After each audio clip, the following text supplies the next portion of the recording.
Hello everyone. सबसे पहले तो जिन्होंने कोल इंडिया लिमिटेड 2020 का रिटन एग्जामिनेशन क्लियर किया है उनको बहुत बहुत बधाई। रिटन राउंड को क्लियर करने के बाद आपको एक इंटरव्यू राउंड भी फेस करना है। तो जिन लोगों का सिलेक्शन रिटन राउंड में हुआ है उन लोगों को इंटरव्यू राउंड के लिए में क्या होगा, कैसे क्वेश्चंस पूछे जाएंगे, उसके लिए ये वीडियो देखिए। मेरा नाम मयंक है और मैंने 2017 में संपन्न हुआ कोल इंडिया लिमिटेड का एग्जामिनेशन का रिटन राउंड क्लियर किया था और इंटरव्यू में अपीयर हुआ था। अभी मैं ONGC में ऑफिसर की पोस्ट पे कार्यरत हूँ। तो देखिए, आपका जो इंटरव्यू का राउंड होगा वो बेसिकली कोलकाता में कोल भवन में संपन्न होगा। कोल भवन कोलकाता आपको बुलाया जाएगा इंटरव्यू के लिए और वहाँ पे आपका इंटरव्यू लिया जाएगा। तो जो प्रोसेस है इंटरव्यू का, सबसे पहले आपका डॉक्यूमेंट वेरिफिकेशन होगा। डॉक्यूमेंट वेरिफिकेशन में थोड़ा सा वो स्ट्रिक्टनेस रहता है वहाँ पे कोल इंडिया में। तो सारे के सारे डॉक्यूमेंट्स रख के जाएं, उनकी फ़ोटोकॉपी लेके जाएं और जितने भी उन्होंने फ़ोटोग्राफ्स बोले हैं कि ले जाने के लिए वो सारे के सारे फ़ोटोग्राफ्स आपको ले जानी है। जिन लोगों की कैटेगरी होगी, कैटेगरी सर्टिफिकेट होगा SC ST OBC EWS, वो लोग अपने कैटेगरी सर्टिफिकेट ज़रूर से ले लें। अदरवाइज़ आपको वहाँ पे जनरल कैटेगरीज बना दिया जाएगा और आपको जनरल की तरह ट्रीट किया जाएगा। तो कैटेगरी सर्टिफिकेट बहुत ही ज़्यादा इंपॉर्टेंट है। जिन लोगों ने डिग्री सर्टिफिकेट नहीं लिया है कॉलेज से, तो वो प्रोविज़नल डिग्री से काम चला सकते हैं, कोई दिक्कत नहीं है।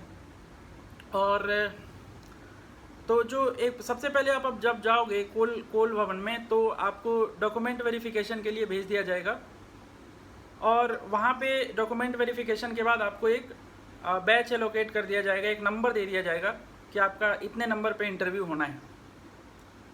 तो अगर आपका वो बता देंगे कि एक्सपेक्टेड टाइम कितना है। पहले जाओगे तो पहले इंटरव्यू होगा, बाद में जाओगे तो बाद में होगा। तो कोशिश करें कि रीच करें वहाँ पे कोल भवन में पहले। तो उसके बाद आपको बता दिया जाएगा कि 1 घंटे के बाद आपका इंटरव्यू होगा। कुछ लोगों का मतलब 10 लोगों का पहले होगा तो बोल देंगे कि अभी जाओ तुम इंटरव्यू एरिया में। कुछ लोगों का बोलेंगे कि 2 घंटे बाद होगा आपका, तो आप जाके लंच वगैरह कर सकते हो। तो इस टाइप से कुछ सीन चलेगा। इंटरव्यू जो जहाँ पे होगा वहाँ पे आपको फॉलो कराएंगे कोई एक प्यून या कोई भी एक क्लर्क टाइप का लोग रहेगा।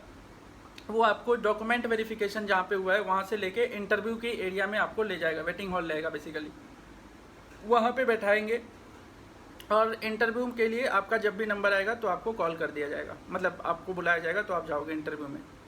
जो इंटरव्यू रूम का सिनेरियो ऐसा है कि उसमें 6-7 लोग रहेंगे। जब मैंने इंटरव्यू दिया था उस टाइम पे, और एक ही बोर्ड रहेगा वहाँ पे, एक ही कोल इंडिया के मतलब मैकेनिकल की मैं बात कर रहा हूँ, तो मैकेनिकल में एक ही लोग वहाँ पे इंटरव्यू ले रहे थे, एक ही बोर्ड था। उस बोर्ड में 6 से 7 मेंबर थे, एक चेयरमैन था और 4-5 जेंट्स थे, एक लेडीज़ थी। तो ऐसा करके 5-6 लोग 7 लोग रहेंगे आपसे इंटरव्यू लेने के लिए। और जो एवरेज ड्यूरेशन ऑफ इंटरव्यू होगा वो 10 मिनट का होगा। ज़्यादातर लड़कों का किसी का 5 मिनट में भी ख़त्म हो जा रहा था, गया और आ गया। किसी का 10 मिनट चलेगा, किसी का 15 मिनट भी चल सकता है। तो ऑन एन एवरेज अगर देखा जाए तो 10 to 12 मिनट से ज़्यादा आपका इंटरव्यू नहीं चलेगा। और लगभग जितने भी लड़के उस टाइम पे इंटरव्यू दिए थे उनसे जनरली एक पहला क्वेश्चन इंट्रोड्यूस योरसेल्फ पूछा गया था। तो आपको अपनी इंट्रोडक्शन अच्छे से बतानी है। वो जनरली एक मैडम थी, वो उन्होंने पूछा था कि इंट्रोड्यूस करें अपने आप को, या चेयरमैन सर पूछ सकते हैं आपसे कि इंट्रोड्यूस योरसेल्फ। वो इंग्लिश में पूछेंगे, आपको मर्जी, आप इंग्लिश में बताना चाहते हो इंग्लिश में बताओ, हिंदी में बताना चाहते हो हिंदी में बताओ, कोई दिक्कत नहीं है।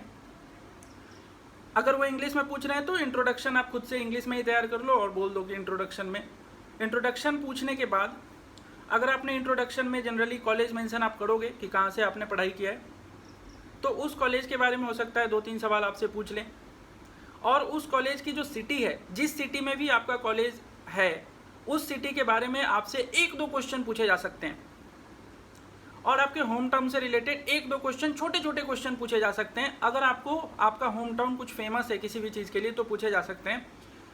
इसके अलावा नॉन टेक्निकल से क्वेश्चन आपसे नहीं पूछे जाएंगे बहुत ज़्यादा, मतलब ये 2-3-4 मिनट में ये पूछ लिया जाएगा इंट्रोडक्शन, उसके बाद उसके इंट्रोडक्शन से रिलेटेड एक दो क्वेश्चन आपसे किसी ने पूछ लिया। फिर आपका जो बाकी का समय होगा उसमें टेक्निकल क्वेश्चंस आपसे पूछे जाएंगे। तो हमारे टाइम पे 2017 में जब ये इंटरव्यू हुआ था तो टेक्निकल क्वेश्चंस पूछने के लिए ऐसा लोग बताते थे जो कैंडिडेट्स थे, उनमें से बहुत सारे लोगों का कहना था कि जो टेक्निकल का आदमी क्वेश्चन पूछ रहा था वो IIT खड़गपुर के कोई प्रोफेसर थे जिनकी NPTEL पे वीडियोस भी आती थी। मुझे नहीं पता सही है कि गलत, बट ऐसा बोलते थे लोग। तो क्वेश्चंस बेसिक होंगे और क्वेश्चंस जो होंगे वो लॉजिकल क्वेश्चंस पूछे जाएंगे। आपसे बहुत ज़्यादा क्वेश्चन नहीं पूछेंगे, वो 4-5 क्वेश्चन ही पूछेंगे, बट क्वेश्चंस लॉजिकल होंगे, ये बिल्कुल तय है। और बेसिक क्वेश्चन होगा। जनरली थर्मोडायनेमिक्स से क्वेश्चंस पूछे जाएंगे, आपके फर्स्ट लॉ और जीरोथ लॉ, सेकेंड लॉ, इस टाइप से क्वेश्चन पूछे जाएंगे, उनकी एप्लीकेशन पे पूछे जाएगी क्वेश्चंस। RAC से क्वेश्चंस पूछे गए थे पिछले बार भी और आगे भी पूछे जाएंगे। RAC में जैसे कंफर्ट चार्ट क्या होता है, साइकोमेट्री चार्ट क्या होता है, उसको और दूसरा पेन और पेपर, आपके पास पेंसिल और पेपर रहेगा आपके सामने, तो उस पर वो साइकोमेट्री चार्ट्स भी बनवा सकते हैं आपसे। कंफर्ट चार्ट को ड्रॉ करना भी बोल सकते हैं कि कंफर्ट चार्ट ड्रॉ करके बता दो। और जीरोथ लॉ से का एप्लीकेशन पूछ सकते हैं आपसे कि जीरोथ लॉ कहाँ पे यूज़ होता है। जैसे एक मेरे से क्वेश्चन पूछा गया था जब मैंने कोल इंडिया का इंटरव्यू दिया था, तो मेरे से क्वेश्चन पूछा था उन्होंने कि जब एक रूम रहता है तो रूम में एक बाल्टी में पानी भर के रख देते हैं और जब आप उस पानी में हाथ डालते हो तो आपको ठंडा महसूस होता है, मतलब आपको कूल लगता है। ऐसा क्यों लगता है? इस टाइप के क्वेश्चन मेरे से पूछे गए थे। यही क्वेश्चन था, एग्जैक्टली यही क्वेश्चन था। तो इसका आंसर ये होना चाहिए कि बेसिकली ठंडा इसलिए लगता है क्योंकि सैचुरेशन प्रोसेस वहाँ से इवापोरेशन चलते रहता है। तो जैसे पानी के ड्रॉपलेट्स जो हैं वो ऊपर में, क्योंकि सैचुरेट तो है नहीं इन्वायरमेंट, तो आपका जो पानी है उसके लेयर से वाटर के ड्रॉपलेट्स उड़ के और हवा में जाती रहेंगी, वेपराइज होगा बेसिकली, या इवापोरेट होगा, वेपराइज नहीं, इवापोरेट होगा और पानी का ड्रॉपलेट्स ऊपर जाएगा। तो इस वजह से जो हीट लेके ऊपर वेपर चला गया, इस वजह से जो बाकी के कुछ हीट लेके वेपर ऊपर चला गया, तो बाकी का जो वाटर है उसकी जो टेम्परेचर होगी ऑब्वियसली, क्योंकि वो हीट लूज़ कर चुका है तो उसकी टेम्परेचर कम होगा, तो इस वजह से आपको कूल फील करता है। तो फिर मैंने जब ये बोला था तो उन्होंने बोला था कि फिर ये जीरोथ लॉ में कैसे, मतलब ये कैसे यहाँ पे सिग्निफिकेंस हुआ जीरोथ लॉ का, क्योंकि उन्होंने फिर मेरे से ये क्वेश्चन पूछा कि अच्छा अगर ये आयरन का रॉड रहता तब उसकी टेम्परेचर, मतलब टच करने से क्या होता, तो टेम्परेचर उसकी क्या रहती है आयरन की रॉड की, जितनी रूम टेम्परेचर है उतनी आयरन की रॉड की टेम्परेचर रहती है जनरली। तो बट उसकी कूल टेम्परेचर रहेगी, जो आपका पानी का टब है उसका टेम्परेचर कम रहेगा। तो उन्होंने बोला कि जीरोथ लॉ फिर यहाँ पे क्यों इनवैलिड हो रहा है, तो अपन को कहना था कि जीरोथ लॉ जो होगा वो मास डिफ्यूज़न या मास का चेंज इन मास रेट नहीं होना चाहिए, तभी जीरोथ लॉ वैलिड रहता है तभी तक। तो इस टाइप के क्वेश्चंस आपसे पूछे जा सकते हैं, मेरे से ऐसे क्वेश्चंस पूछे गए थे, आपसे भी पूछे जा सकते हैं। तो इस टाइप के क्वेश्चंस के लिए रेडी रहिएगा। स्ट्रेंथ ऑफ मटेरियल में से भी क्वेश्चंस आपसे ठीक ठाक सा क्वेश्चन पूछा जाएगा।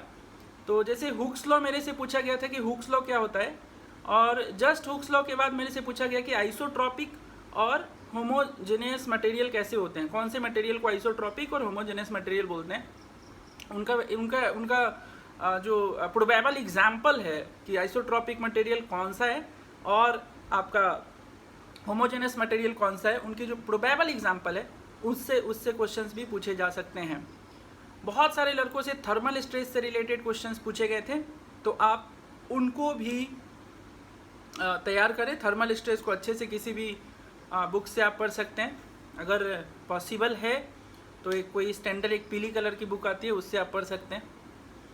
और आईसी इंजन से भी क्वेश्चंस आपसे पूछे जा सकते हैं, 4 स्ट्रोक 2 स्ट्रोक में डिफरेंस क्या होता है, इस टाइप से छोटे छोटे क्वेश्चंस आपसे पूछे जा सकते हैं। बहुत सारे लड़कों से पूछे गए थे, बहुत बेसिक क्वेश्चन पूछे जाएंगे, बट वो घबराने की जरूरत नहीं है, बहुत ही सपोर्टिव बोर्ड होता है। 6 के 6 लोग जो कोल इंडिया में जो आपके इंटरव्यू ले रहे हैं वो सब के सब सपोर्टिव, और आपसे वो चाहेंगे कि आपके अंदर जो कुछ अगर है तो वो निकाल के आप उनको बताएं। तो इस टाइप का सपोर्टिव इन्वायरमेंट में आपका इंटरव्यू होगा। बहुत छोटा सा इंटरव्यू होगा, बहुत बड़ा इंटरव्यू नहीं होगा, और आपको बोल देंगे जाने के लिए। तो मतलब इंटरव्यू होने के बाद तो ऑन एन एवरेज मार्किंग होता है इंटरव्यू में, 6, 7, 8 नंबर आपको दे देंगे। आपको 90% आपका रिटन से सिलेक्शन होना है, 10% आपका इंटरव्यू का वेटेज है। तो इंटरव्यू का वेटेज तो काफ़ी छोटा है, बट ऑल दो सिलेक्शन में बहुत ही अहम भूमिका निभा सकता है, क्योंकि किसी के 8 नंबर आ रहे हैं, किसी के 6 नंबर आ रहे हैं, तो 2 नंबर का डिफरेंस आपका सिलेक्शन रिजेक्शन को तय कर सकता है। मेरे ख्याल से आपको थोड़ा सा आइडिया जनरेट हो गया होगा कि आपके इंटरव्यू, कोल इंडिया का इंटरव्यू कहाँ पे होना है, कैसे होना है। और क्वेश्चन इंटरव्यू के और भी क्वेश्चंस के लिए मैं कोशिश करूँगा कि मैं एक सीरीज़ लेके आऊँ, इंटरव्यू सीरीज़। उसमें कौन कौन से क्वेश्चंस जो होते हैं, वो जो थोड़े लॉजिकल होते हैं, वो सारे क्वेश्चंस आपसे के साथ डिस्कस करूँगा। ONGC में मैं अभी पोस्टेड हूँ, तो एसेंशियल सर्विस है। कोरोना है, फिर भी हमें काम करना पड़ता है एसेंशियल सर्विस होने की वजह से, तो टाइम कम मिलता है। लेकिन मैं कोशिश करूँगा कि आपके लिए इंटरव्यू क्वेश्चन सीरीज़ लेके आऊँ, जिससे थोड़ा सा इंटरव्यू में कैसे तैयारी करें उसको आपको थोड़ा सा आइडिया बने। एक चीज़ और मैं बताना चाहूँगा, कोल इंडिया में जो लोग इंटरव्यू देने जाएंगे वो लोग अपने टिकट्स का प्रिंट आउट लेके जाएंगे, तभी वो रिम्बर्स करेंगे टिकट्स की जो भी कॉस्ट लगी होगी। प्रिंट आउट अगर आपके पास नहीं रहेगा, then they will not provide you the amount whatever you have spent on your ticket. So print out लेके जाएँ, दोनों, जाने का भी आने का भी। और अगर आने का नहीं कराया है तो जाने का ही डबल करके वो दे देंगे, कोई दिक्कत नहीं है। मेरे ख्याल से आपको थोड़ा सा समझ में आ गया होगा। वीडियो अगर अच्छा लगे तो आप लाइक शेयर कर सकते हैं। Thank you.